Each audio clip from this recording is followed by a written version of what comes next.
మాతృదేవోభవ. అమ్మమ్మ నిన్ను విడివేరమ్మను కొలువంగ నాకు అవసరమేమి. జగన్మాత అమ్మమ్మ నిన్ను విడివేరమ్మను కొలువంగ నాకు అవసరమేమి. సొమ్మమ్మ పలుకులమ్మయు సొమ్మమ్మ పలుకులమ్మయు కొంబా నిన్ను గొల్తురంట కుడి ఎడమలలో. సొమ్మమ్మ పలుకులమ్మయు కొమ్మ నిన్ను గొల్తురంట కుడి ఎడమలలో. అమ్మమ్మ నిన్ను విడివేరమ్మను గొలువంగ నాకు అవసరమేమి. ఏబిఎన్ ఆంధ్రజ్యోతి ప్రేక్షక మహాశయులందరికీ నవజీవన వేదం అనే కార్యక్రమంలో 938వ భాగానికి స్వాగతం పలుకుతున్నాం. ఎన్నో రకాలుగా ఉపయోగపడుతున్నటువంటి వృక్ష సంపదకి, అటవీ సంపదకి మనం చేస్తున్న ప్రత్యుపకారం ఏమిటో తెలుసా? ఇట్టి మహోపకారములకెట్టి కృతజ్ఞత చూపుచుంటిరో గట్టిగా నెంచి చూడుడిక. కండలు చెండుట కాల్చివేయుటల్ గుట్టుగన ఆక్రమించుకొని గోళ్లను గట్టుటగా. ఎరుంగరే చెట్టును కూల్చివేయుట వసించెడి ధాత్రిని చీల్చివేయుటే. ఇన్ని మహోపకారాలు మనకి చేస్తూ ఉంటే చెట్లు ఫలాలకి, ఔషధాలకి, వంటకి, ఇంటికి, కల్పవృక్షాల్లో ఉపయోగపడుతూ ఉంటాయి. వాటికి తిరిగి మనం ఏం చేస్తున్నామండి? ఉపకారం చేయకపోగా దారుణంగా నాశనం చేస్తున్నాం వాటిని, మనకు అడ్డంగా ఉన్నాయని. ఆ చెట్టు నీడపడకూడదు, ఈ చెట్టు నీడపడకూడదు, ఇదో నమ్మకాలు ఒకటి మధ్యలో. ఇక్కడ చెట్టును కొట్టడం అంటే చెట్టును చీల్చివేయుట, వసించడి ధాత్రిని చీల్చివేయుట. చెట్టు కూలుస్తున్నామంటే భూమండలాన్ని చీల్చేస్తున్నాం మనం, తల్లికి ద్రోహం చేస్తున్నట్టే. ఆ చెట్లు భూసారాన్ని పెంచుతే భూసారం చెట్లను పెంచుతుంది. పరస్పరం కండలు చెండుట, ఓహో విపరీతంగా కొట్టేయడం రకరకాల ప్రయోజనాలకి, కొమ్మలు కొట్టిపారేయడం, కాల్చేయడం రకరకాలుగా అగ్ని కోసం. ఇదివరకు ఏదో వంట కోసమే వాడేవారు ఆ కట్టెలు, అది కూడా ఎండిపోయి రాలిపోయినవండి, ఎండిపోయి రాలిపోయినవి. ఎప్పటికీ గిరిజన కుటుంబాల వాళ్ళు అడవిలో ఎక్కడో రాలిపోయినవి తెచ్చుకుని పాపం చిదుగులు వంట వండుకుంటారు. ఏ రకంగానూ వృక్షాలకు హాని చేయరు వాళ్ళు, అడవిని తల్లిగా భావిస్తారు వాళ్ళు. వాళ్ళ నుంచి నేర్చుకోవాలి మనం. పట్టణాల్లో ఉండేవాళ్ళు వాళ్ళేదో అనాగరికులను మాట్లాడడం, వాళ్ళే నాగరికులు, మనమే అనాగరికులం. భూమిని నాశనం చేసేవాడు నాగరికుడా? భూమిని కాపాడేవాడు నాగరికుడా? నాగరికత అంటే అర్థం ఏమిటి? మనల్ని మనం, పంచభూతాలని మనమే నాశనం చేయడమా నాగరికత? నగరం వల్ల ఈ అన్యాయం జరుగుతుంది. నాగరికత ఇంత పని చేసింది. ఈ నగరాలు పెరగకుండా ఉన్నా బాగుండేది. ఏ ఊళ్ళో వాళ్ళు ఆ ఊళ్ళో సుఖంగా ఉండేవారు. కండలు చెండుట కాల్చిపోయేటలు గుట్టుగా ఆక్రమించుకొని గోళ్ళను కొట్టుట. అక్కడ కూడా వీలైనంత పోడు వ్యవసాయం పేరు మీద, రకరకాల రియల్ ఎస్టేట్ పేరు మీద అడవులు నరికే, చెట్లు నరికే, శుభ్రంగా కలప రవాణా చేసే దొంగ రవాణా. ఎవడైనా అడ్డం వస్తే వాడికి ఇంత బారై అక్కడ కూడా కట్టాయి, భవనాలు కట్టాయి, కమ్యూనిటీ హాల్ కట్టాయి, పెళ్లిళ్ళకి ఉపనయనాలకి అతికిచ్చాయి. ఎందుకంటే ఒక 2 రోజుల వైభవం లక్షలు వచ్చి పడతాయి. ఒక పెళ్లికి ఒక హాలు బుక్ చేస్తే రోజుకు ₹1,00,000 వసూలు చేసే ఉన్నాయండి. రోజుకు 1,00,000. ఇంకా ఇతరత్ర ఖర్చులు కాకుండా కేవలం అద్దె. అంతంత వైభవంతో చెయ్యాలా? అవసరమా? వాళ్ళ కాపురం నిలబడడం, వాళ్ళు సుఖంగా ఉండడం ముఖ్యం, మన వైభవాలు ముఖ్యం. అబ్బే మన గొప్పలే ముఖ్యం. మనం మన శరీరాన్ని తప్ప మరి ఎవరిని మనం ప్రేమించాం, పిల్లలు సహా, తల్లిదండ్రులు సహా. కానీ ఏదో వాళ్ళ కోసం చేసినట్టు, వీళ్ళ కోసం చేసినట్టు మాట్లాడతాం. ఇక్కడ ఈ చేసేదంతా మన వైభవం కోసమే. వారింటూ ఇలా జరిగిందండి, అలాంటి పెళ్లి ఇంతవరకు చూడలేదండి అని ఎవడో అంటాడు. ఇది పెద్ద మనకి రాష్ట్రపతి అవార్డు ఇది. అలాంటి పెళ్లి చూడలేదు, 6 ఎకరాలు అమ్మేసిన వాడిని చూడలేదు. అంతకంటే మనం ఏదో సూక్ష్మంలో మోక్షంలో చేసుకుంటే మనం హాయిగా ఇంట్లో మనం సుఖంగా ఉంటాము. అయిన వాళ్ళని పిలుచుకుని ఊళ్ళో అందరిని పిలిచి హడావుడి చేయాలా? ఈ వైభవాలంటి కోసం అక్రమంగా సంపాదించరు. ఇవాళ ఆడపిల్ల పెళ్లి, మగపిల్లాడ పెళ్లి అన్నీ ఒకలాగే ఉన్నాయి. ఇద్దరికి సర్వాంగ క్షవరమే, కన్యాదాత వరదాత ఇద్దరికేను. ఇద్దరు ఏడుస్తూ కూర్చోవడమే. ఇది ఒకడు ఏడిచేవాడు, ఇప్పుడు మొత్తం కలిసి ఏడుస్తున్నాం. ఒకరు సంపాదించినప్పుడే కుటుంబాలు బాగున్నాయి. ఇప్పుడు ఇద్దరు సంపాదించడం వచ్చాక ఇంకా అప్పులు ఎక్కువ అవుతున్నాయి, ఖర్చులు ఎక్కువ అవుతున్నాయి. అంచేత కట్టు వేయాల్సింది, సంఖ్యలు వేయాల్సింది మన ఆశలకండి. ఆ ఆశను అదుపులో పెట్టుకుంటే అన్నీ బాగుంటాయండి. దానికోసం ప్రకృతిని కూడా నాశనం చేస్తున్నాం, ఈ ఆశల కోసం, దురాశల కోసం.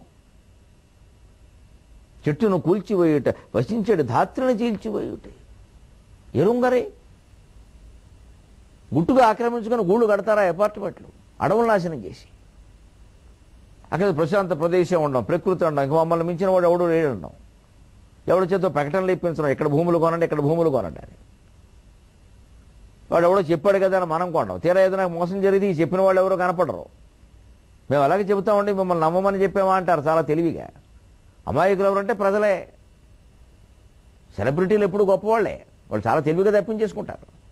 అందుకే ఈ ప్రకటనలు చూసి ఎప్పుడు కొనకూడదండి. ఇది మనకు అత్యవసరమా తప్పదా అయితే అక్కడికి వెళ్ళి చూసి స్థానికుల్ని విచారణ చేస్తే చాలా విషయాలు తెలుస్తాయి. అంత ఓపిక ఎక్కడది మనకి? టీవీలో చూసి పేపర్లో చూసి వస్తువులు భూములు కొనేవాడికి ఆన్లైన్లో ఉండవాడు వచ్చింది ఈ మధ్యన. ఏమి చూడవు, అన్నీ ఆన్లైనే. వీడి ఊహ కూడా ఆన్లైనే, ప్రాణం పోవడం కూడా ఆన్లైనే. ఆన్లైనే పోతుంది ప్రాణం, వీడికి తెలియదు. చూస్తే కదా అక్కడ ఏముందో అసలు. ఇది మనకి అడవులకు చేస్తున్న ప్రత్యుపకారం అంటే అపకారం అన్నమాట. ఎక్కడికో పోవక్కర్లేదండి, ఏటికి దూరమే గుట. మన తెలుగు రాష్ట్రాల్లోనే, మన ఆంధ్రప్రదేశ్లోనే 13 జిల్లాల్లో ఒక జిల్లా. ఎంత దారుణంగా అక్కడ అడవులు నాశనం అవుతున్నాయో తెలుసా? ఏటికి దూరమే గుట అదే కనుము అంతటి రాయలేను. ఏటికి దూరమే గుట అదే కనుము అంతటి రాయలేను. ఆనాటికి నేటికి గన అనంతపురం మన మాయమైన సాంద్రాటవి ఎంతదో. ఆనాటికి నేటికి గన అనంతపురం మున అంతమైన సాంద్రాటవి ఎంతదో. పొలములందున చూడము చెట్టు చేమలన్, పొలములందున చూడము చెట్టు చేమలన్. చేటొనరించు బుద్ధులకు సీమ ఎడారిగా మారిపోవును. చేటొనరించు బుద్ధులకు సీమ ఎడారిగా మారిపోవును. నాయకులు తమ తమ స్వార్థాలు చూసుకుంటున్నారు, కానీ మనం ఉన్న జిల్లా ఏమవుతోంది? ఇక్కడ మనుషులు ఎలా ఉన్నారు? వీళ్ళు ఎందుకు వలసపోతున్నారు బొంబాయికి అనంతపురం జిల్లా నుంచి? అక్కడ గదికి 10 మంది పలుకుని కాలకృత్యాలు కూడా ఎందుకు ఇబ్బంది పడుతున్నారు? వీళ్ళకి మనం ఏం చేస్తున్నామని రాయలసీమ నాయకులు, ఆంధ్ర నాయకులు ఆలోచించద్దా? అబ్బే, మనకి వ్యక్తిగతంగా ఏం జరిగింది, మన ప్రతిష్ట ఏమైనా దెబ్బతిందా? ఇదే ముఖ్యం. ఇక్కడ మన పౌరుషాలు ఏమైనా దెబ్బతిన్నాయా? రాయలసీమ ఏమైందో అక్కర్లా, అనంతపురం ఏమైందో అక్కర్లా. ప్రజలు పోతే పోతారు అమాయకులు, వాళ్ళు మనకు ఓట్లేయడం కోసం ఉన్నారు వాళ్ళు. మరి రాయల పరిపాలన ఎప్పటికి చెప్పుకుంటున్నారంటే రాయలసీమ ఒకటి దేశం అంతా చెప్పుకోరా? ఆ మహారాజు ఎంత శ్రద్ధ చేశాడు అడవుల గురించి, నదుల గురించి. అప్పటి రాజులు అందరూనండి కేవలం సాహిత్య పోషణ చేస్తూ కూర్చోలేదండి. కృష్ణదేవరాయలు, అతని పరిపాలన కూడా మంచిదే. ఆ సాహిత్యం నిండా కూడా అడవుల వర్ణనే. వనవర్ణన అనేది అష్టాదశ వర్ణనల్లో ఒకటి. వన జలకేళి రవి శశి తనయోదయ మంత్ర గతి రతి క్షితిప రణ అంబునిధి మధు ఋతు పుర ఉద్వాక విరక నగ దూత్య వర్ణనాష్టాదశమున్. ఇవి 18 వర్ణాలు. ఈ 18 వర్ణనలు కావ్యాల్లో తప్పనిసరిగా ఉండాలి అని ఒక లక్షణంగా ఎందుకు చెప్పారంటే చేతస్థం కాదండి, ఆయా విశేషాలను మీ జీవితంలో కాపాడుకోండి. అడవిని వర్ణిస్తూ కవి 4 పద్యాలు రాశాడనుకోండి, వెంటనే మనకి ఏమనిపిస్తుంది? అలా ఉండాలి మన చుట్టుపక్కల ప్రాంతం. అంత వసంతమొప్పే. భట్టుమూర్తి వర్ణిస్తాడు వశు చరిత్రలో వసంత ఋతువుని. చుట్టే లేకపోతే వసంతం ఎక్కడ? అంత వసంతము చరమగ్రమ భాగ చరాఖిలర్తు సామంతము అనంత జాలక సమంజు సమంజుల కుంజ కుంజరోద్వంత నితంత సాంద్ర మధుదాన విజృంభిత బంభరస్వనాత్యంత నిరంతరీకృత దిగంతము అతాంత లతాంత కుంతమై అంత వసంతమొప్పే. ఋతురాజు ఈ వసంతం ఎందుకు ప్రకాశించిందో ఎందుకు రాశాడండి భట్టుమూర్తి? ఆ వనాల్ని మనం కాపాడుకుంటాం కదా. వనం లేనిదే వసంతం వస్తుందా తల్లి?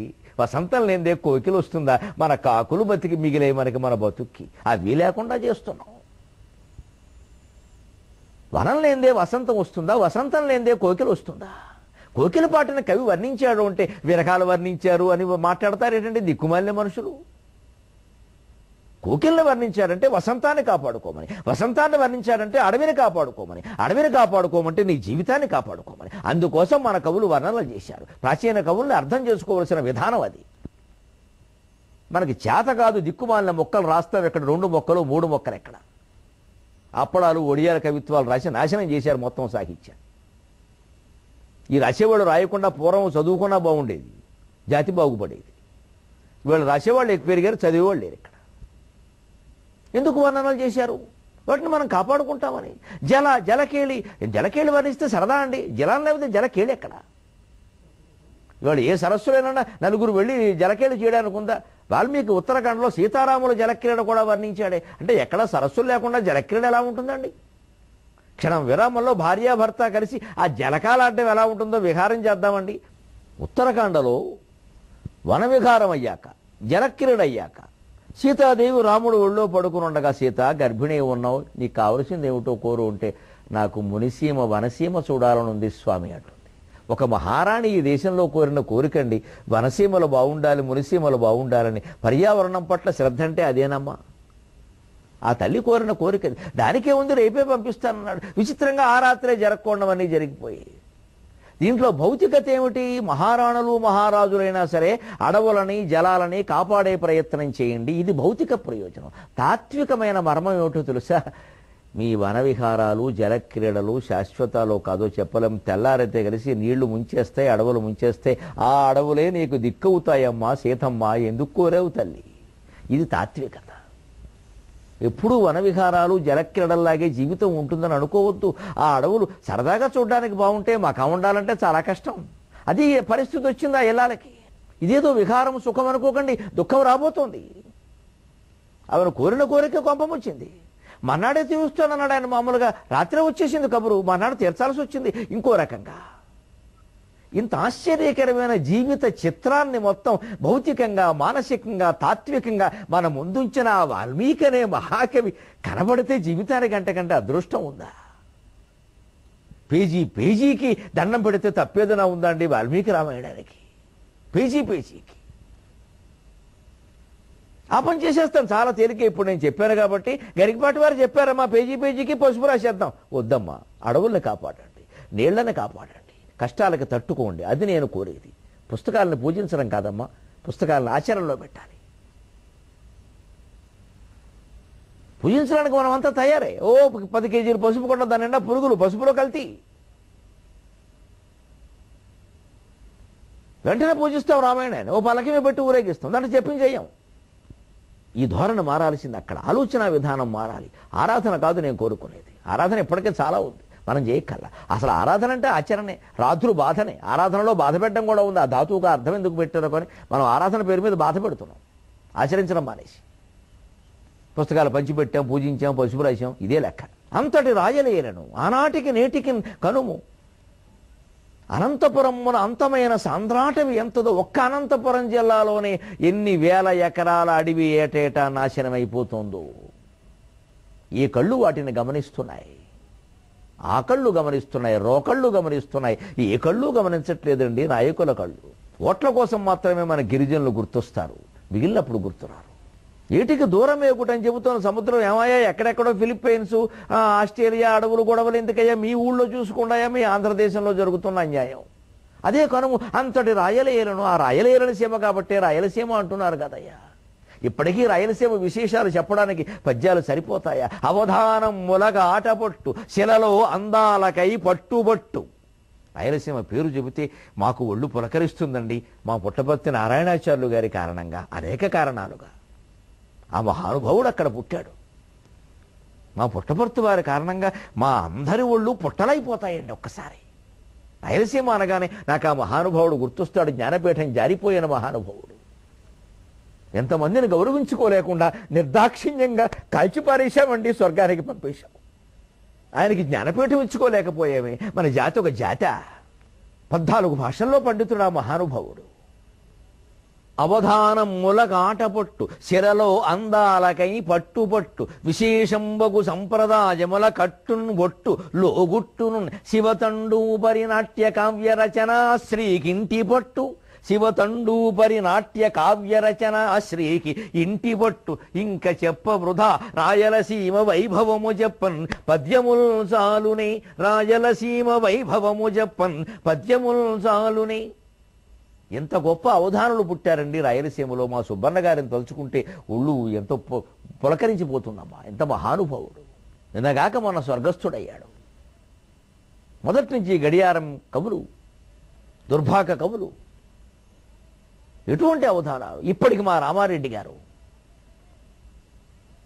ఎటువంటి కవులు ఉన్నారు రాయలసీమలో, ఎటువంటి అవధానులు ఉన్నారు, ఎంతటి మహానుభావులు ఉన్నారు. శిరలో అందాలకై పట్టుపట్టు, లేపాక్షి.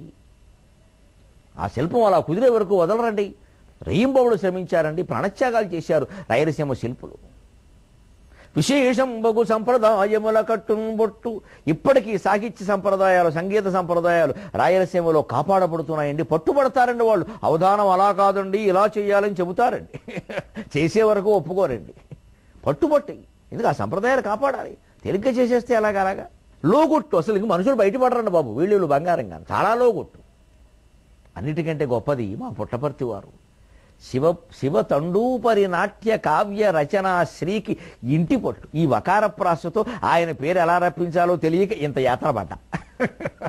శివ తండూపరి నాట్యం అంటే తండువు అని శివుని భటుడు, ఆయన మీద చేయడం వల్ల తాండవం అయింది. నంది మీద చేసిన నాట్యంలాగే తండుడు అనే భటుడు వీపు మీద చేసిన నాట్యమే తాండవం. ఆ తండువు నుంచి తాండవం వచ్చింది. అందుకే శివ తండూపరి నాట్య కావ్యం అన్నారు. శివతాండవ కావ్యం రాశారండి వైష్ణవాచార్యులు. ఏమి సామరస్యం అండి ఈ దేశంలో. మా గండూరు దత్తాత్రేయ శర్మ గారు పరమశైవుడు, వైదికుడు. ఆయన కృష్ణతాండవం రాశాడండి. ద్రోణాచలంలో ఉంటాడు ఆయన, మా సోదరుడు. దత్తాత్రేయ శర్మ గారు కృష్ణతాండవం రాయడం ఏంటి, పుట్టపర్తి నారాయణాచార్యులు గారు శివతాండవం రాయడం ఏంటి. సామరస్యానికి ఇంతకంటే ఏమన్నా కావాలా.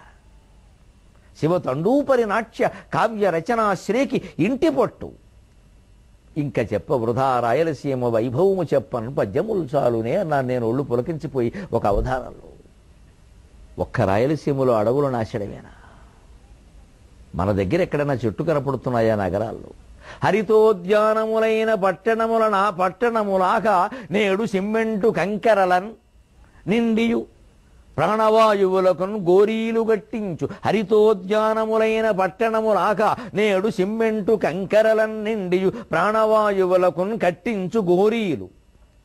దుర్భరమౌ ఈ స్థితి చెట్లు కూల్చునప్పుడే రాదాయ మీ దృష్టికి. దుర్భరమౌ ఈ స్థితి చెట్టు కూల్చునప్పుడే రాదాయ మీ దృష్టికి. కొరవిన్ చేతులుగాలే పట్టుకొన ఆకుల్లేవు మీ ముంగిటన్. కొరవిన్ చేతులుగాలే పట్టుకొన ఆకుల్లేవు మీ ముంగిటన్. చేతులు కాలితే ఆకులు పట్టుకున్నామంటారు. చేతులు కాలేక ఆకులు పట్టుకుంటే ప్రయోజనం ఏముందంటారు. కాలక ముందు పట్టుకోవాలి. ఎందుకని పల్లెటూళ్ళలో ముఖ్యంగా ఈ గిరిజనులు వాళ్ళు పేద వర్గాల వారు పాపం బయట ఇటకల పొయ్యి పెట్టి వంట వండుకుంటారండి. వాళ్ళు గిన్నె దింపడానికి మళ్ళీ మన దగ్గర నగరాల్లో ఉన్నట్టుగా ఆధునికమైన ఆయుధాలు సాధనాలు ఉండవుగా, అందమైనవి. ఆ చెట్టు ఆకులే రాలిపోయిన ఆకులు ఉంటాయండి, మర్రి ఆకులు రావి ఆకులు. ఆ ఎండిపోయిన ఆకులు పెట్టి దించుతారండి. ఒక ఆవిడ ఏం చేసిందిట, ఆ ఆకులు ఉన్నాయన్న విషయం తెచ్చుకోవడం మర్చిపోయి బద్దకించి అలాగే దింపేసింది ఆ గిన్నె. చేతులు కాలే. అప్పుడు ఆకులు పట్టుకుందరు. ఎందుకమ్మా చేతులు కాలేక ఆకులు పట్టుకోవడం అన్నారు. ఈ ముందే ఈ ఆకులు పట్టుకుని గిన్నె దింపుంటే చేతులు కాలకుండా ఉండేవి. ఇప్పుడు చేతులు కాలిన తర్వాత ఆకులంటే ఇంకో ఉపయోగం. అది పని అయిపోయిన తర్వాత ఉడికే మనం ఇలా జాగ్రత్తలు తీసుకోవాలి. ఇది అయిపోయింది అక్కడ. అయిపోయాక జాగ్రత్తలు, ముందు జాగ్రత్తలు ఉండాలి కదా. ముందు జాగ్రత్త చెయ్య అంటారు, అనంతర జాగ్రత్త చర్య అనరు. అంతరం అంత్యక్రియలే ఉంటాయి, జాగ్రత్త చర్యలు ఉండవు. అలా వచ్చింది ఈ సామెత. చేతులు కాలేక ఆకులు పట్టుకోవడం, గిన్నె దింపడం, వంటింట్లో గిన్నె దింపడం. ఇది ఆ ముందుగా గిన్నె ఆకులు పట్టుకుని గిన్నె దింపాలి, కానీ చేతులు కాలేక ఆకులు పట్టుకుంటావు. కనీసం ఇప్పుడు పరిస్థితి ఎలా ఉంది అంటే కవి విచిత్రంగా ఉపయోగించాడు ఆ సామెతని. ఎంత విచిత్రంగానో చూడండి. హరితోద్యానములైన పట్టణములు ఆగా నేడు సిమ్మెంటు కంకరలను నిండి ప్రాణవాయువులకు కట్టించు కోరీరు. ఆకుపచ్చని ఉద్యానవనాల్లా కనిపించేటువంటి మీ మహానగరాలు పూర్వం ఎలా ఉండేవయ్యా? నిజాం నవాబ్ పరిపాలించిన కాలం తీసుకున్నానండి. ఎలా ఉండేదండి? బొంబాయి ఎలా ఉండేదండి? కలకత్తా ఎలా ఉండేది? అనేక నగరాలు ఎలా ఉండేవండి? చుట్టూ ఉద్యానవనాలండి. అసలు ఆముక్త మాల్యదలో ఆ విలుబుత్తును వర్ణిస్తూ ఆ చుట్టూ ఉన్న తోటలను వర్ణిస్తారండి. ఎందుకు? నగరాల చుట్టూ తోటలు పెంచాలి, అందుకోసం చెప్పాడు ఆయన. తన వర్ణనా శక్తిని చూపిద్దామని కాదు, అక్కడ ఆ రాజు కాలంలో ఉన్నాయి ఇవి. లలితోద్యాన పరంపరా సుఖ వికాలాప ప్రతిధ్వానముల్ వలభీ అని వర్ణిస్తాడు. పిఠాపురంలో వారణాసి రాజేశ్వర శాస్త్రి గారు ఉండేవాడు, మహానుభావుడు. మా భువన విజయాల్లో కృష్ణదేవరాయలు వేశాడు. ఎంత అందంగా పాడేవాడు ఈ పద్యాన్ని.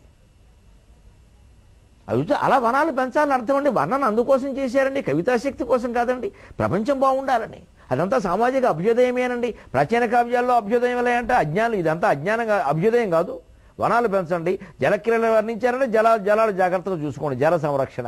నగరాల చుట్టూ తోటలను వర్ణించారంటే నగరం చుట్టూ తోటలు ఉండేలా చూసుకోండి. ఇది అభ్యుదయం కాదండి. వీళ్ళ అజ్ఞానపు విమర్శలు ఇవన్నీ. అష్టాదశ వర్ణంలో అభ్యుదయమేనండి. ఇతర ఒకటో రెండో సొంత విషయాలు ఉంటే ఉండొచ్చు, మిగిలినవన్నీ సమాజానికి సంబంధించినవే. ఆ వర్ణనలు చేయమండంలో ఉద్దేశం వర్ణన చేస్తే మనిషి మనస్సుకు నచ్చుతుంది. ఆ నచ్చితే ఆ పని చేస్తాడు. ధర్మాన్ని ఇష్టమయ్యేలా చేయడం కోసం కవిత్వం పుట్టిందండి. ఏ కళ అయినా అంతే. ధర్మాన్ని ఇష్టమయ్యేలా చేయాలి. వాడు ఇష్టం వచ్చినట్టుగా కళ ఉండదండి. ధర్మాన్ని ఇష్టమయ్యేలా చేయడం కోసమే కళ. అందుకని మన కళలు స్పష్టంగా ఉంటాయి. యాబ్స్ట్రాక్ట్ అనడం, 10 రకాల రంగులు పారబోసినట్టుగా బొమ్మలేయడం, ఈ దిక్కుమాలిన కళలన్నీ పాశ్చాత్య దేశాల నుంచి వచ్చాయి. మన దగ్గర ఉండవు. మన దగ్గర రాముడు బొమ్మ, కృష్ణుడు బొమ్మ, బాతు బొమ్మ, కుక్క బొమ్మ, ఏం వేసినా సరే స్పష్టంగా ఉంటుంది. కింద పేరు రాయే కళ. ఈ యాబ్స్ట్రాక్ట్ కళలు, అరూప కళలు వచ్చిన తర్వాత నైరూప్య కళలు ఇవన్నీ వచ్చాక పేరు రాసినా ఉపయోగం లేదు, రాయకపోయినా ఉపయోగం, అసలు అది ఏమిటో తెలియదు. వీరి కవిత్వం ఎలా ఉందో ఆ ముఖ చిత్రం కూడా అలాగే దగలుడుతుంది. 16 రంగులు 36 చుట్టపేకలను.